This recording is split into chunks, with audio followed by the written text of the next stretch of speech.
Welcome back, detectives. Let's dive into another horrible case. The case of Valerie Reyes. Valerie Reyes is a 24-year-old girl. She grew up in a loving family in the suburbs of New York. Valerie has 3 younger brothers. Valerie is cheerful, sociable, and friendly. Valerie is very close to her mother. The two share their private secrets and often discuss everything like two best friends. Valerie has many different talents, including drawing and singing. However, her true passion is to become a professional tattoo artist. With the guidance of her brother, who has experience in this field, Valerie learned and developed her skills. She dreams of opening a tattoo shop with her brother, where they can turn their creative ideas into reality. During this time, Valerie works part-time at a small, cozy bookstore. Valerie's life took a major turn in January 2018. That's when she met Javier da Silva, a 26-year-old Venezuelan man who had just moved to New York on a popular dating site. Javier told a touching story about how he had to flee his country in crisis to save his life. Because of this, he was unable to complete his university studies. Currently, Javier is working hard in a restaurant to build a new life in a foreign country. Valerie felt sympathy for him and they started a romantic relationship after a few dates. However, the relationship developed too quickly and only lasted about 3 months. Javier mentioned marriage, which scared Valerie because she was not ready. After feeling that everything was moving too fast, Valerie decided to end the relationship. Javier initially made a good impression on Valerie's family because he seemed to care about her and wanted the best for her. However, when Valerie expressed her desire to break up, Javier's behavior changed. He refused to accept the end of the relationship. He sent dozens of messages a day, begging Valerie to continue the relationship. In September 2018, Javier called Valerie. He said he had used her bank card to pay for an online purchase and wanted to meet Valerie to return the money. Valerie immediately sensed something was wrong and suspected that it was just an excuse to meet. Valerie then confided in a friend and asked the friend to talk to Javier so that he would stop bothering her. After the conversation, Javier stopped calling and texting. Valerie felt relieved and could finally return to her normal life with small joys and exciting plans for the future. However, Valerie did not know that the worst was yet to come. On January 24, 2019, Javier, whom Valerie had broken up with long ago and had not kept in touch with, wrote to an acquaintance of Valerie. In the letter, Javier claimed that he had caught Valerie in bed with another man. This information surprised and angered Valerie because she knew it was not true. January 27th, after her shift at the bookstore, Valerie returned home and called her mother Ana Reyes in a state of panic. She cried and screamed into the phone that someone wanted to kill her. Valerie had been worried for days and felt that someone was following her. Valerie was so distressed that she could only cry into. After a while of talking to her mother, Valerie seemed to feel a little better. Before going to bed, Valerie texted her mother that she had calmed down and was ready to go to bed. Valerie's family became worried when she did not show up for dinner on January 29th. They kept calling her, but did not receive any answer. This made the family feel scared and uneasy. After waiting for a long time, the family decided to seek help from the police. On January 30th, they went to the police and filed a missing persons report for Valerie. The police immediately began investigating the case and began searching Valerie's apartment, but found no significant clues. There were no signs of a struggle or kidnapping.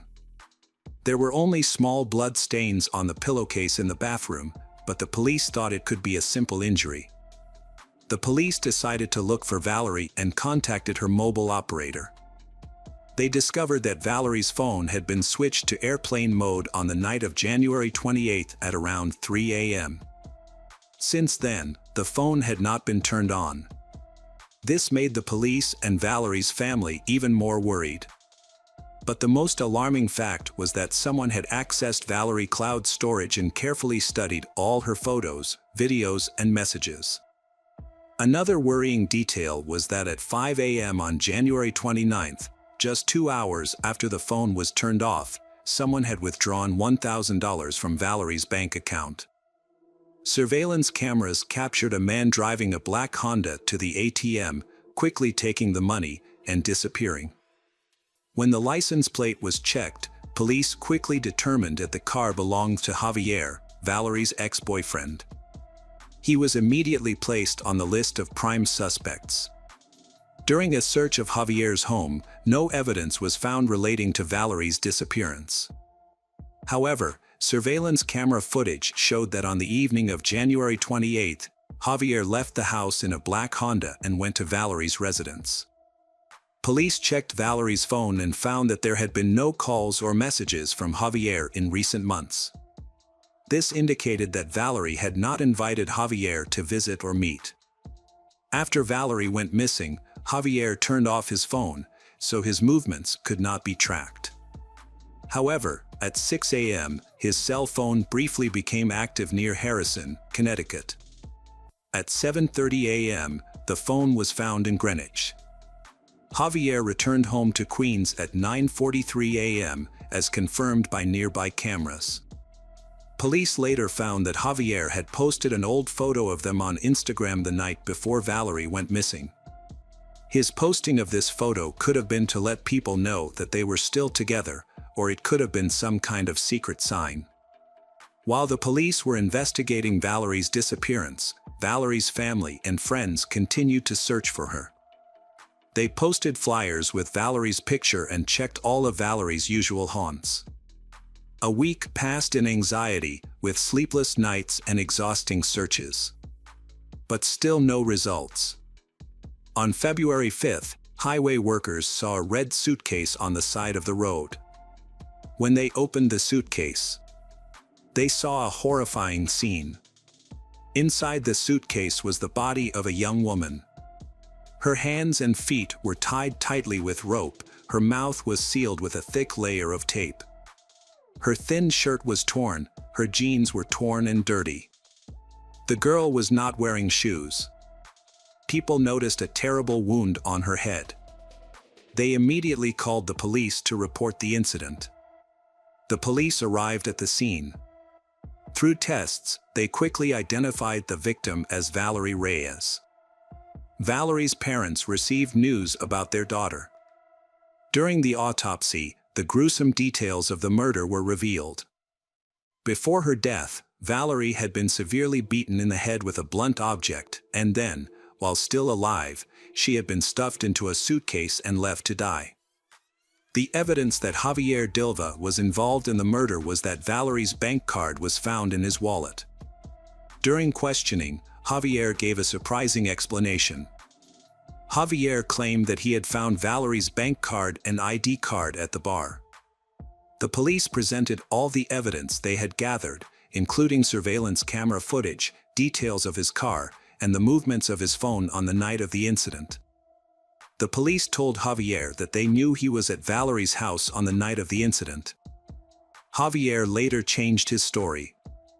Javier admitted that he had been drinking too much that night and might have been at Valerie's house, but he didn't know everything. When the police showed him a photo of Valerie's body in a suitcase, Javier was shocked and cried. JV tried to justify his actions. According to his account, Javier went to Valerie's house that night after she invited him. They had sex, but during sex, Valerie collapsed to the floor and lost consciousness. Javier claimed that he wanted to help Valerie and performed CPR and cardiac massage on her, but all were unsuccessful. To avoid being charged with murder, he tried to hide the evidence of the crime. However, when the police asked why Valerie's body was found bound and gagged, Javier was unable to answer. When police later asked about Valerie's bank card, Javier stated that he had withdrawn another $4,350 from Valerie's account. During a search of Javier's home, Valerie's phone and laptop, which he had taken, were also found. Javier finally collapsed after a thorough examination of Valerie's body.